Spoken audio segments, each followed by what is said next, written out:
Mothers and fathers, husbands and wives, sisters and brothers, friends for life, won't live in the past. All I wanna do now is making it last. How can couples stay immune to negative societal expectations so they remain connected? It's time for another conversation. This is Making It Last podcast, where it's all about helping us to have better relationships, not just with ourselves, but with other people.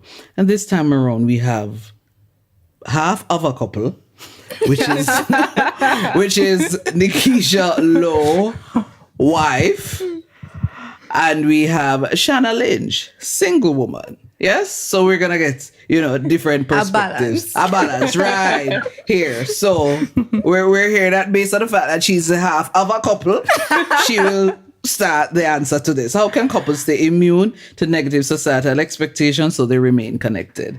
Nikesha. Right. So as a couple, it's important for each person to know who they are and also what their values are. So I find that for me, initially I would have wanted to be posting pictures of myself and my husband if we're going out or if we're at home and whatever. But then I realized that sort of feeds into social media and the pressures that it comes with. So like you put up a picture, you get a like, and you see other persons put up pictures and you feel as though you have to be putting up similar pictures trying to match up to what they're doing. But we also have to realize that not because someone posts something that it's necessarily their reality.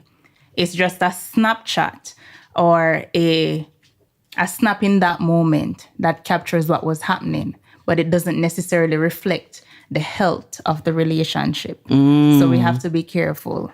So I think the less people know about your relationship, the better it is for you. So then you don't feel as though you have to be living up to their expectations.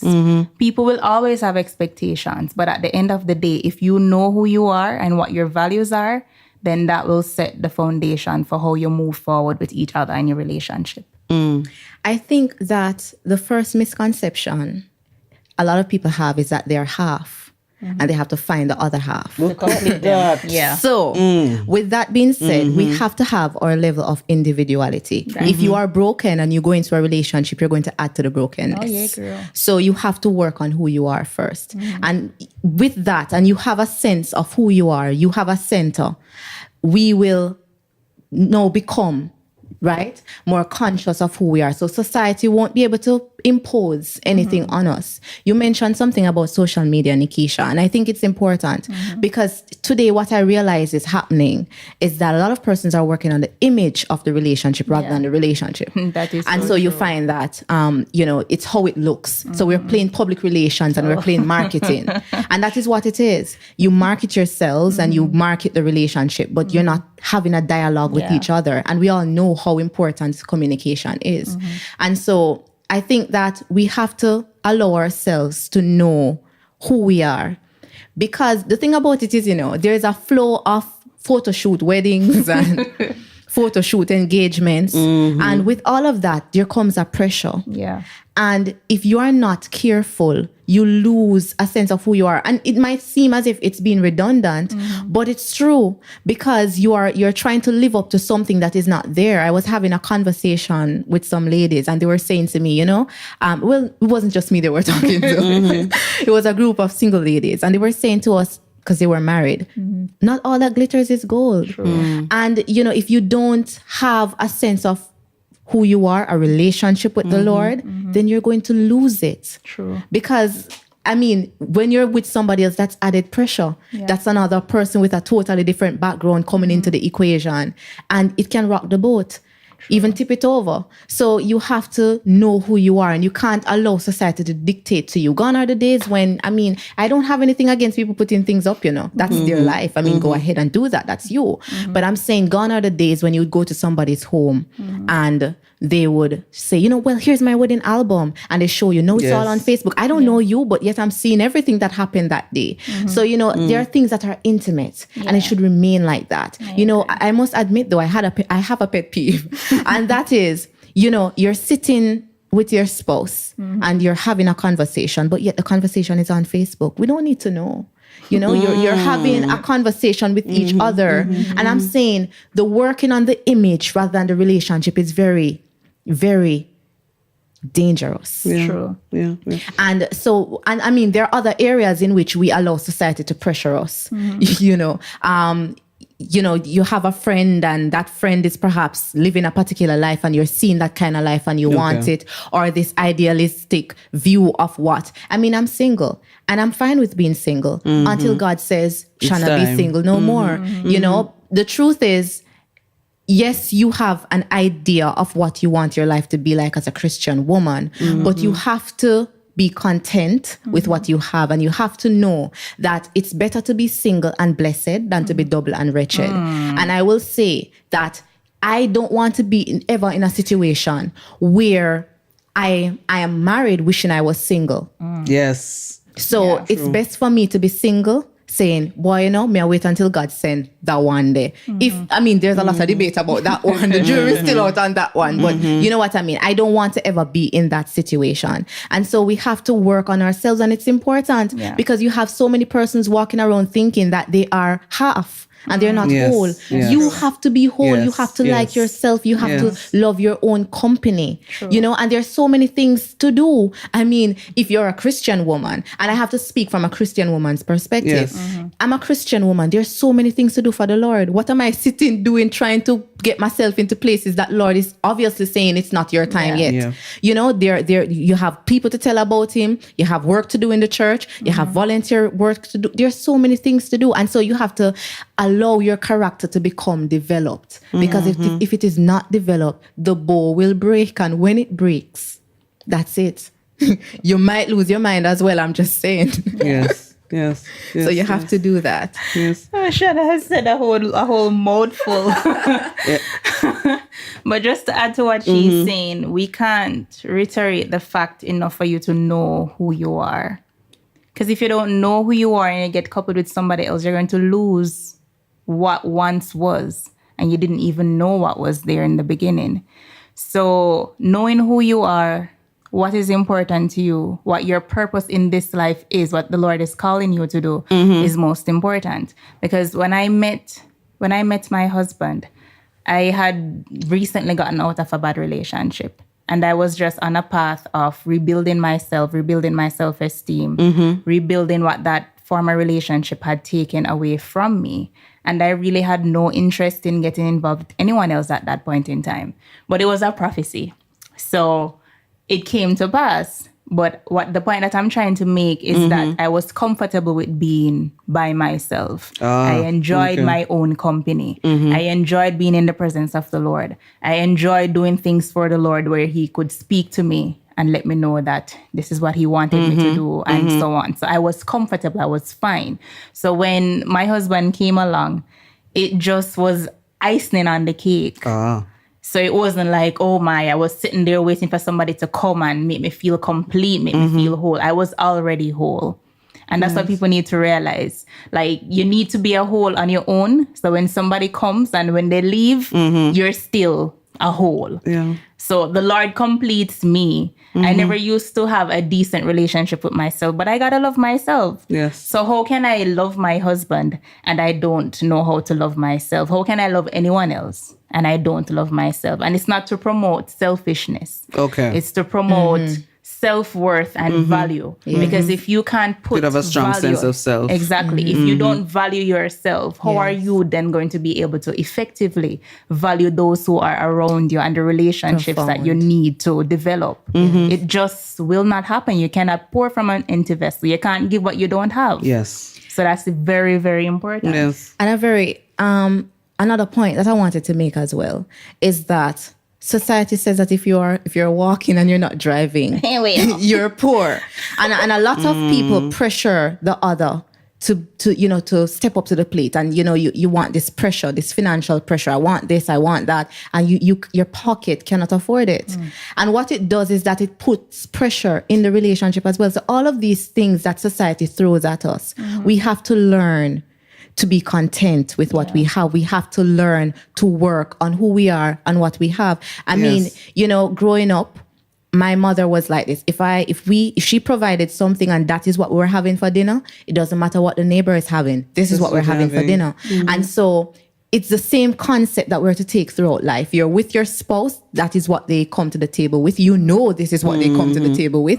So you work with it and you work with that person until you're able to achieve more. And if the good Lord says, well, for 10 years, I will have you going through this wilderness, go through your wilderness. But don't try to overdo it. Don't try to allow what society says is normal to impose on something that you are trying to build.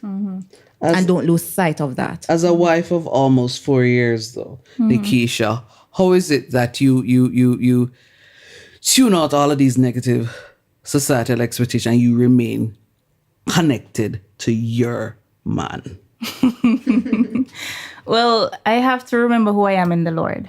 I also have to remember who my husband is and what his values are, what's important to him. He's not the type of person who likes to post things on social media, but he'll scroll through, he'll fast, he'll be inquisitive, and that's fine. But I value our relationship. I value our level of privacy. I value the fact that we are able to connect on a deeper level outside of what people may be able to see on social media. So for us, we know that it's not a front. We actually have a solid relationship building and it's continuously being developed, and that is fine. So we try not to allow ourselves to be bought into the idea that we have to look this particular way for the public or we have to act this particular way for the public. So if you see us in a public space and you see us behaving like newlyweds, trust and believe that behind closed doors, that is still us. Because we enjoy each other's company. We don't feel pressured to fit in. I'm not going to say that there are not times when I go on social media and I might see couples going on vacations to all these exotic places that I don't feel compelled to want to go. I do. But I have to realize that the way things are now, we are not in a position yet to do that. And that is fine. So sometimes I have to reel myself in and remember that that's their life. That's not our life. And maybe God is taking us in a different direction. So I have learned to be content with what I have and with where I'm at. Because anything can happen in any given time, and I do not have that.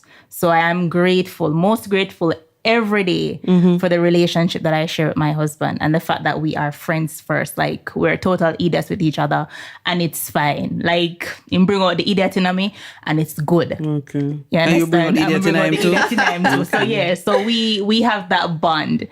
So that's important. If you don't know who you are, then you will get lost, you will get caught up, and you'll eventually lose that which you would have had from the get-go. So we have to be careful.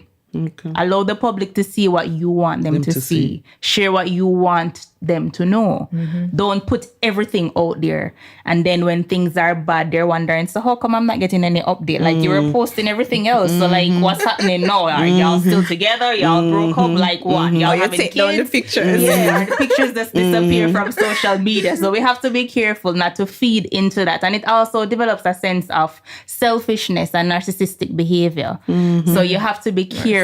Like, don't be, as Shana was saying, PR or public relations officer for your relationship, and you market it and you put it out there, and the yet relationship still, itself, it's falling apart. Like, you have no foundation, it's just water, so you know that I go wash away. Nothing is there, but you still have the pictures and the look, the essence of when it really doesn't exist. Okay, Shana, you're not currently in a relationship, but like myself, there's no shame in our game. Come on now, But if it is that you were in a relationship, what are some of the things that you think you would do to tune out what's happening out there to make sure that you'd remain connected to that special someone? Rush into marriage, that's definitely one thing, because you want to ensure that you make a right choice. So you have to go through the courtship process.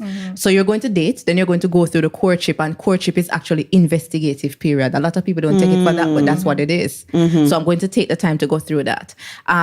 Set boundaries. healthy boundaries. So the respect has to be there, because without respect, it doesn't make sense you're together with the person. True. I mean, and don't get me wrong, public relations is important. It has its place in there because you represent the person, the person represents you. True. However, the public relation I'm talking about is like when things are bad, you don't need to be telling everybody. Bad. You know, you just act normal and you try to work on it inside, right? Have a conversation inside. And trust me, I don't think, knowing who I am, I will post, but I am not that. The only thing I'll post is like memes and inspirational quotes. And so you'll never, I'm not going to post my personal life out there. And I think, for one, you said something about being happy in private.